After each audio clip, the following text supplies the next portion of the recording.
Hey everyone, welcome to the show. So there's a ton of new information being reported. This is all based on the select committee transcripts and their final report. So I'm trying to compile all of the most eyebrow-raising details, and I'm going to be sharing everything in various segments like I did yesterday about Cassidy Hutchinson. So first up is Donald Trump's fake electors plot. There are new conflicting stories about how it all came to be.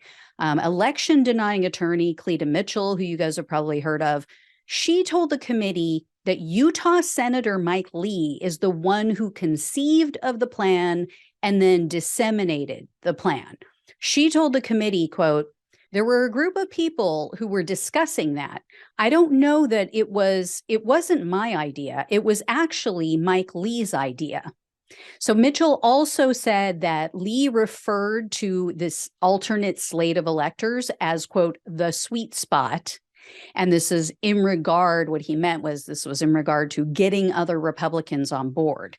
However, the committee's final report states that there were two businessmen from Texas who met with Trump about a week after the 2020 election. And the report says they're the ones who posited the idea of using fake electors to override the will of the voter. According to the committee's final report, Morgan Warsler and a man named John S. Robeson met with Trump in the White House on November 10th to try to push this idea of the fake electors. And then Robeson even followed up with an email to, quote, "explain the move forward plan for what we discussed." And even Trump's deputy chief of staff, Dan Scavino, later called Robeson's email, quote, "batshit crazy." And I guess you have to give this guy credit, though, because instead of denying his involvement in the coup, Robeson is doubling down on this batshit crazy idea. He recently tweeted out, quote, "I'm in the Jan 6th report. Sweet. Trump should have listened to me." And in June of 2022, Warsler tweeted out that he had the, quote, "whole Trump team in Oval," and, quote, "state legislatures can choose the electors no matter what current state law or state courts say." So these guys aren't even trying to hide it. And you might ask, how did they come to talk with Trump? How did they end up at the White House? Once again, all roads lead back to Congressman Scott Perry. This guy is in it deep. He is in so much trouble. Apparently, that's how they know Trump. That's how they met him. They're connected to Scott Perry and other people within the Republican Party in Texas. So it's still unclear, which came first, these chickens or these illegal eggs. I mean, who originally conceived of this illegal scheme?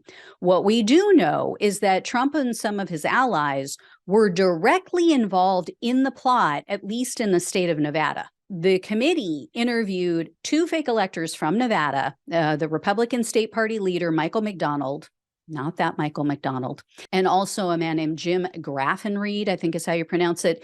He's a Republican National Committee member. These were two of the fake electors in Nevada. According to the report, each of these men pleaded the fifth hundreds of times when they were interviewed by the committee, but the evidence shows that Trump and others in his orbit were directly involved in calling the shots. And the fake electors planning apparently began before the election even took place, days before.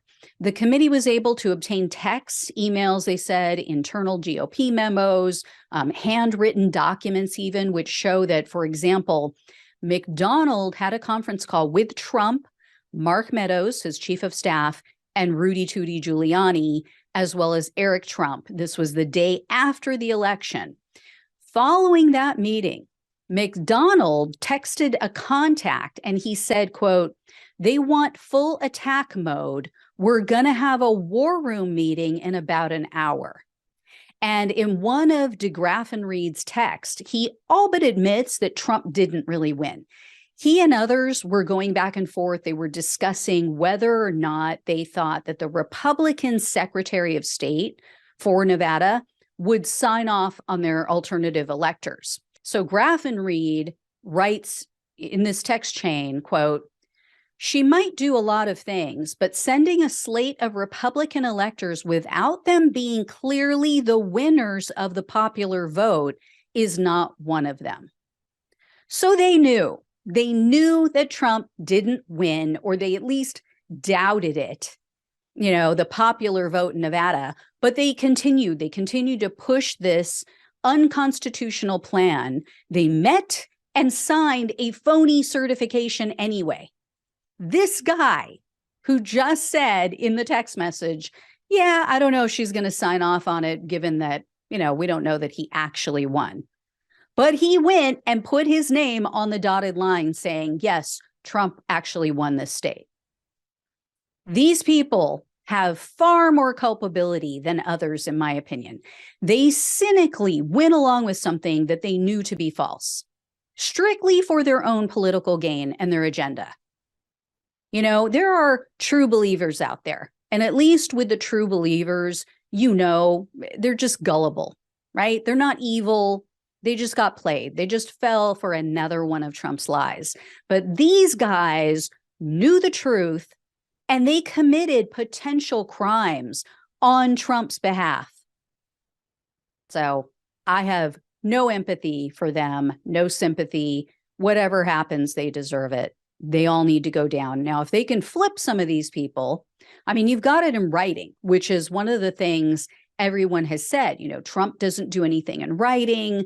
You still don't have Trump texting, but you have people putting him in the room and in the conversations.